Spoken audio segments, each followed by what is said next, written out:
Después de estas semanas de explosión cambiaria, crisis profunda económica, estallido de precios en la Argentina, dólar a 40, 38, la pregunta que es de rigor, ¿esto hasta cuándo puede durar? ¿Cómo se puede sostener? Cuando se despliegue la profundidad de la crisis, sobre todo cuando impacte en precios, esta devaluación violenta que tuvo en la Argentina en el último año y especialmente en el último mes, ¿cómo se van a equilibrar? ¿Cómo se va a equilibrar socialmente? ¿Cómo se va a equilibrar la actividad económica en la Argentina? Y si esto tiene viabilidad política. Para preguntarnos sobre este momento, a ver, uno no quiere usar palabras excesivas, pero un momento ciertamente dramático de la Argentina, sobre todo de enorme incertidumbre. Hoy lo vamos a entrevistar a Juan José Giani, un analista político, un amigo de este programa que siempre nos ayuda un montón a entender qué está pasando en la Argentina, cuáles son las causas y cómo es el futuro, al menos el cercano, el que viene. Juan José Giani, aquí en Final Abierto, no se vaya.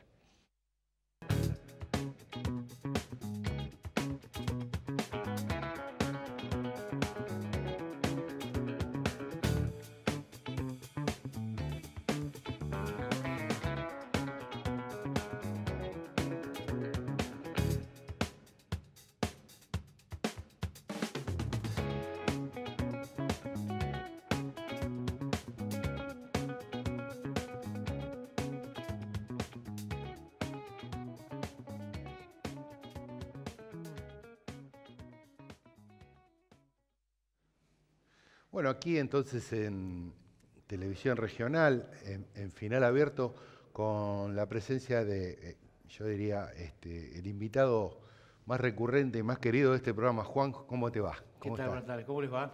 ¿Todo bien? Bien, bien. Pensábamos así antes de empezar la entrevista, así por ahí nos vemos, no sé, cada 6 meses, un par de veces por año.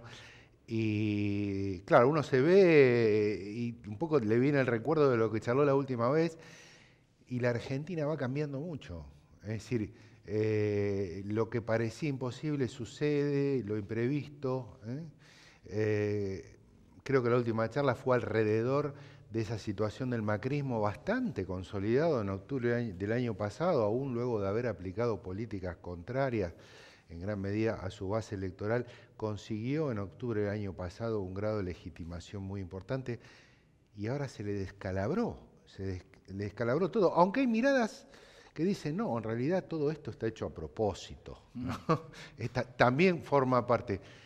A ver, se le descalabró todo, ¿lo podrá equilibrar? ¿Este proyecto político podrá equilibrar social y económicamente y políticamente el próximo semestre? ¿Cómo lo ves? Vos usaste una palabra adecuada, es un momento dramático del país que se mueve al calor de esta tensión entre las continuidades y las rupturas, ¿no? Es decir, situaciones que uno puede en algún sentido predecir, porque hay una experiencia política, conocemos la historia, siempre creímos, por lo menos yo siempre creí, que la estructura macroeconómica de este modelo era inviable, insostenible en el tiempo, además del efecto social que produce, y produce cada vez más, de manera más lesiva para el conjunto del pueblo. Y ahí había digamos, un núcleo duro en términos de lo que se representaba el macrismo, que uno podía suponer que no tenía un destino venturoso, ¿no? Ahora, en ese contexto, como bien vos decís, ese proyecto, aún siendo insustentable macroeconómicamente, le permitió al macrismo ganar las elecciones legislativas del 2017. Si uno toma la foto del, digamos, 2 de noviembre del 2017, es difícil pensar que llegamos a esto, es decir, un gobierno muy fortalecido políticamente.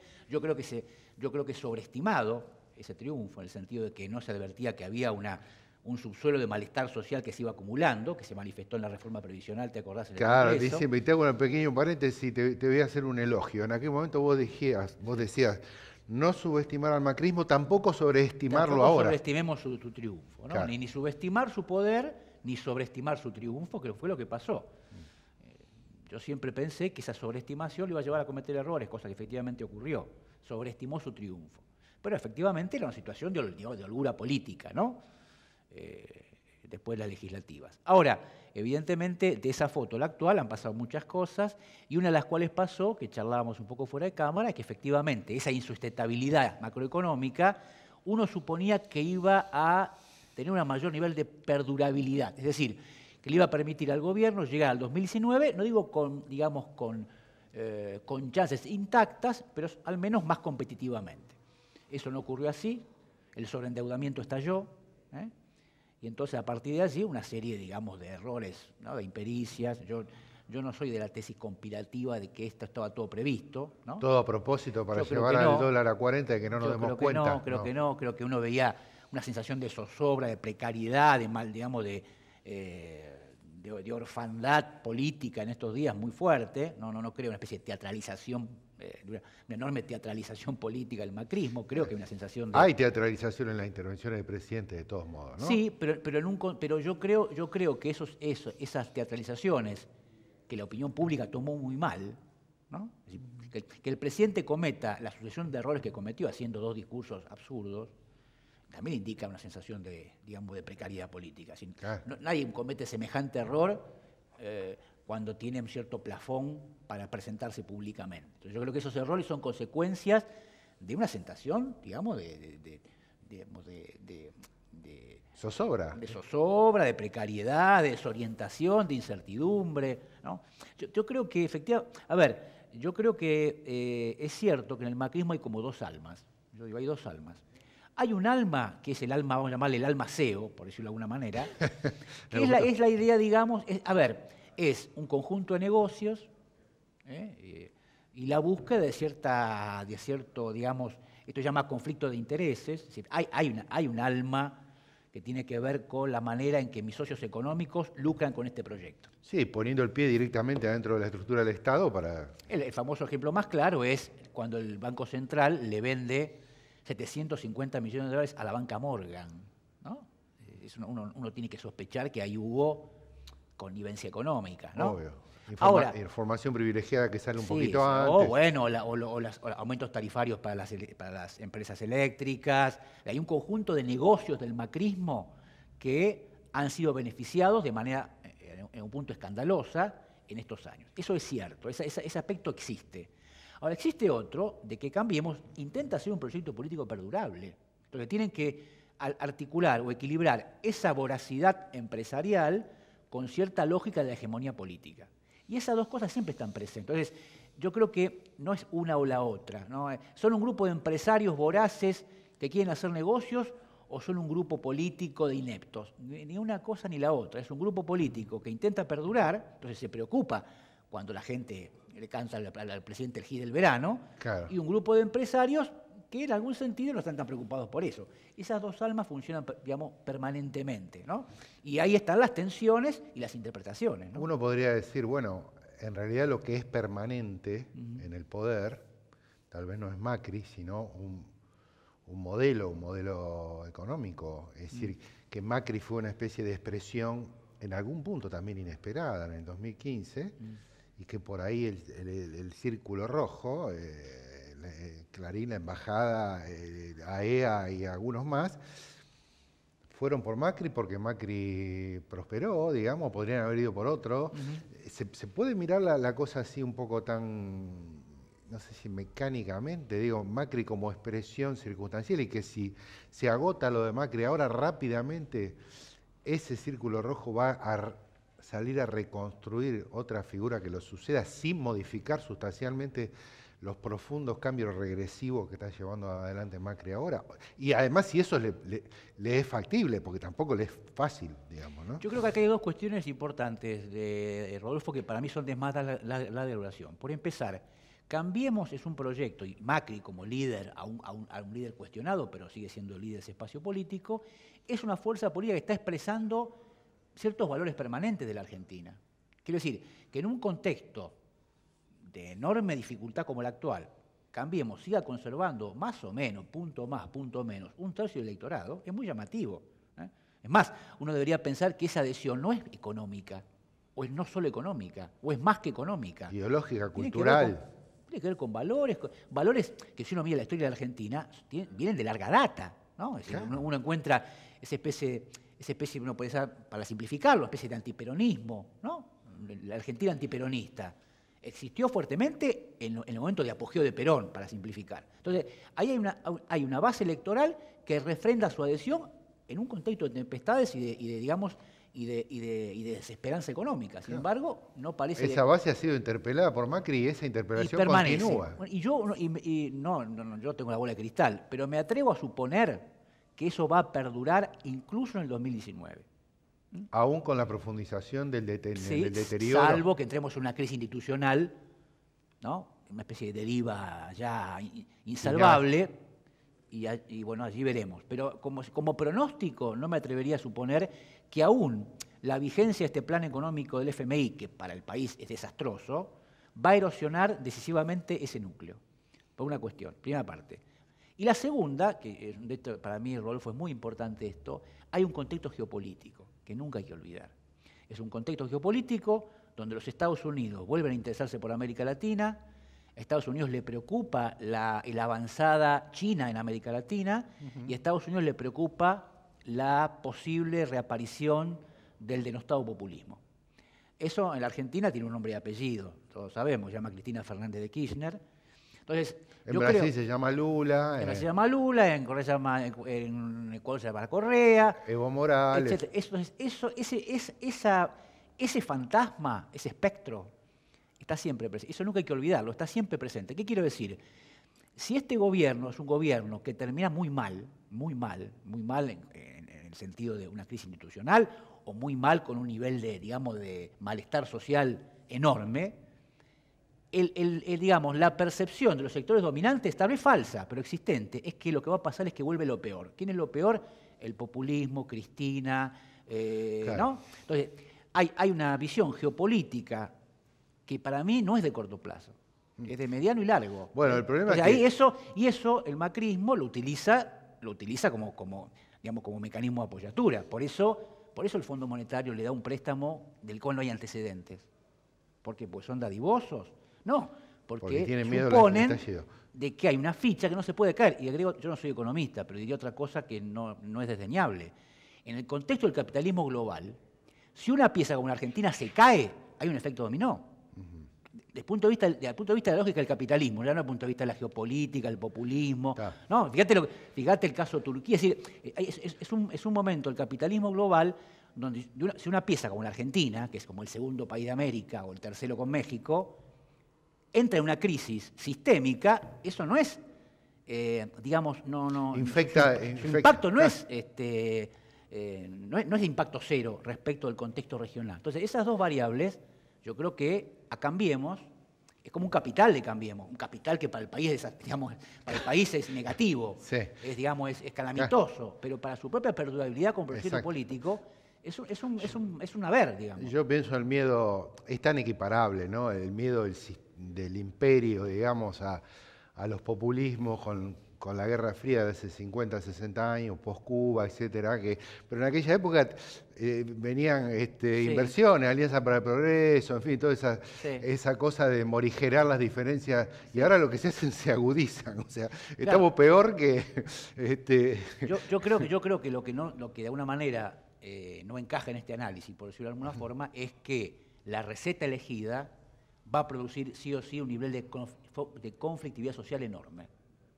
Y la Argentina es un país, ya lo charlamos, es un país con una historia de lucha sindical y social no fácilmente equiparable en América Latina y diría en el mundo. Es decir, es un país por el cual pasó el peronismo, hay un movimiento sindical que con todas sus marchas y contramarchas es poderoso, puede poner límites, hay un movimiento social dispuesto a resistir. Entonces, una cosa que yo no me atrevería a anticipar es la relación que se va a producir entre un plan económico del FMI que es socialmente desastroso y una trama organizativa popular dispuesta a resistir. ¿Cómo se resuelve eso en términos sociales y electorales? No me atrevería a definirlo. Cortamos un poquito, seguimos después del corte porque falta analizar todo lo de este lado, digamos.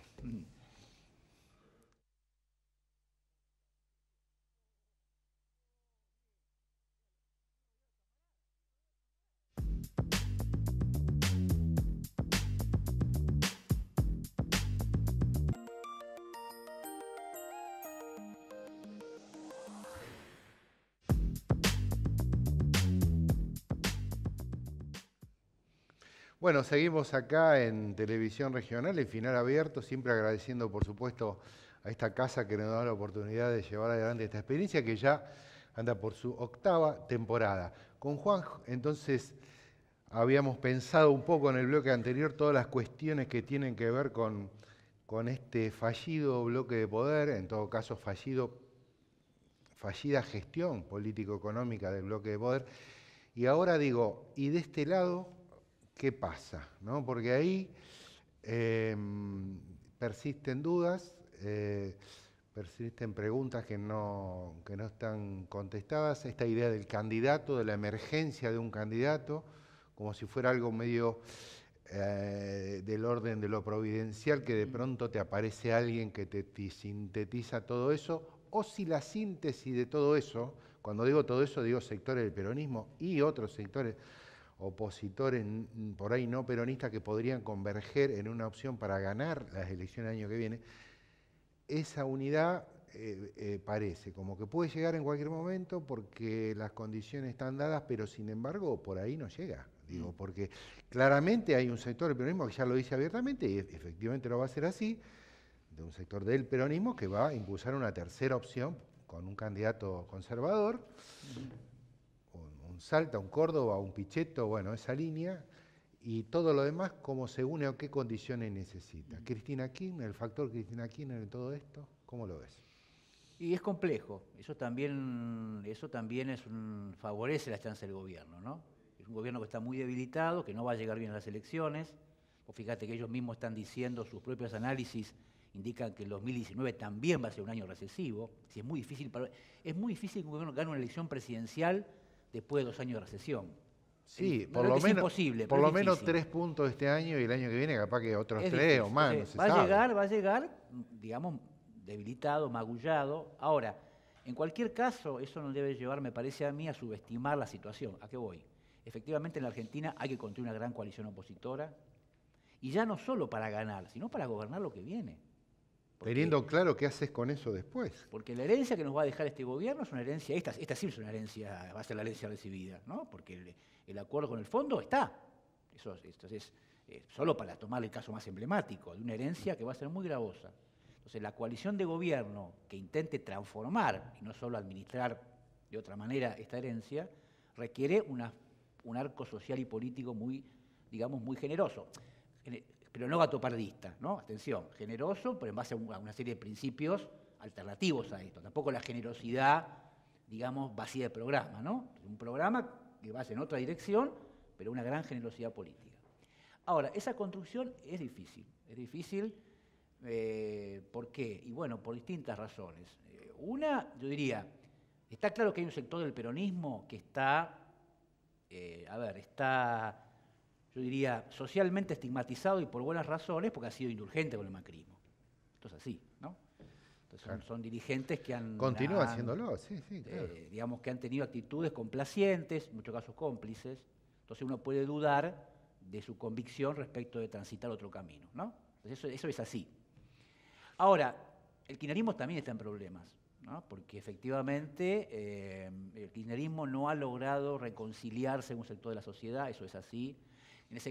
Hay que decir esto, Rodolfo, creo que estas denuncias últimas no le hacen ningún favor. El tema de los cuadernos, por eso esa es la pregunta, ¿qué impacto? Independientemente de que uno pueda sospechar que allí hay patrañas, operaciones de inteligencia, que las hay, independientemente del contexto que deslegitima esas denuncias, efectivamente me parece que hay un residuo de verdad que golpea al kirchnerismo. Y el financiamiento ilegal de la política, o irregular, digamos, que ha alcanzado, sabemos, seguramente a todos los partidos en la historia argentina. Es un problema de la política a escala mundial, todos los gobiernos han tenido hechos de corrupción, eso es así, pero bueno, eso no puede llevar a subestimar el impacto político. Entonces, ahí hay una combinación de debilidades, por decirlo así, que no hacen sencillo construir una mayoría opositora. De todas maneras, yo en ese sentido tengo que ser optimista. ¿A qué voy?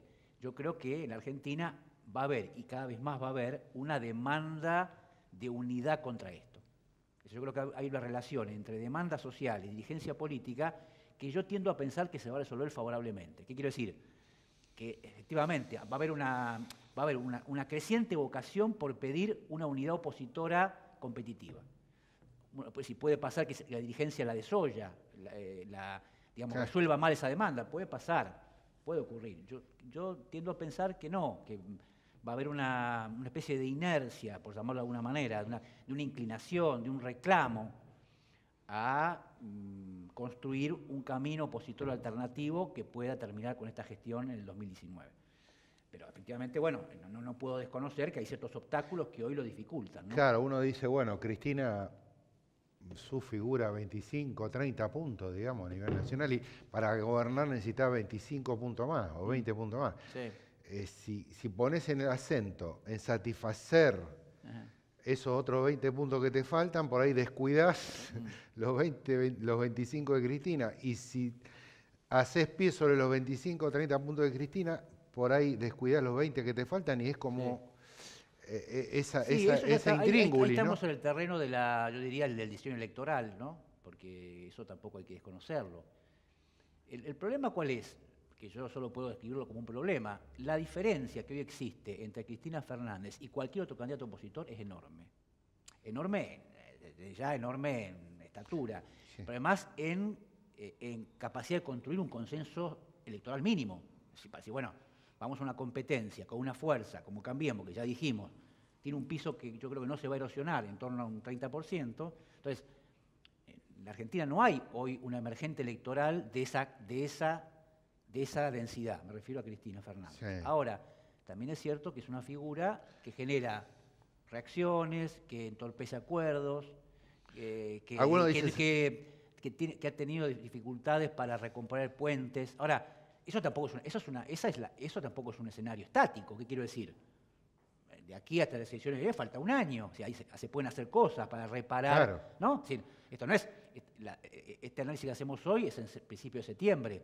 Falta todavía un año. Entonces, en ese año se pueden ocurrir cosas, se pueden hacer gestos, se pueden tener actitudes. Yo creo que Cristina se puede hacer relecturas. Ha tenido la actitud inteligente para mí de intentar recomponer vínculos con personas que en su momento se apartaron del kirchnerismo, con críticas en algunos casos atendibles, ¿no? Con el caso de Moyano, por ejemplo. El caso de Moyano, el caso de Felipe Solá, no me gusta hacer nombres, pero sí. Digamos, yo creo que también hay una conciencia de esa debilidad, lo cual es un buen punto de partida, ¿no? De cómo uno, para tomar otro barco, es decir, Pino Solanas, es decir, hay una idea que me parece que está bien de ir recomponiendo un proyecto nacional y popular que excede al peronismo, claramente, y que es más, que tal vez no incluya una parte del peronismo, porque claro, bueno, sí.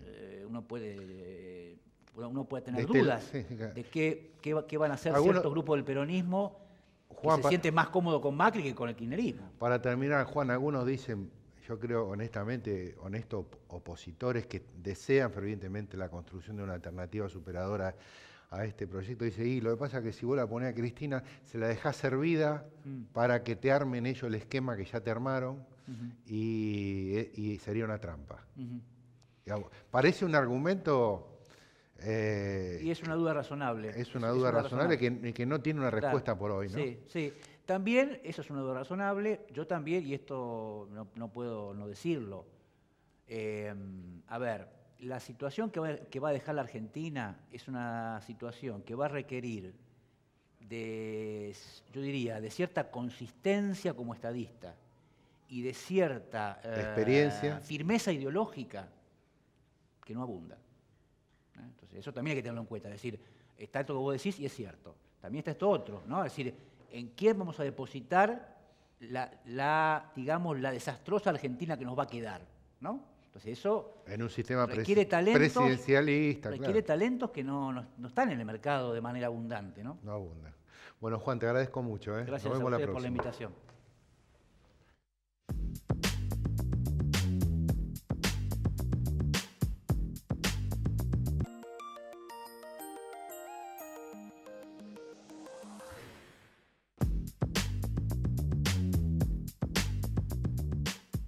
Bueno, la Argentina ahí en el tic-tac de una situación explosiva que nadie puede predecir el futuro, pero la verdad, el clima social, el clima político y la realidad económica de la gran mayoría está ahí, al borde de, ¿y esto cómo sigue?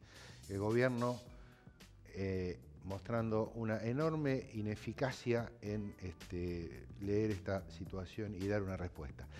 Lo analizamos con Juan José Gianni. Esto fue Final Abierto, nos vemos la próxima. Gracias.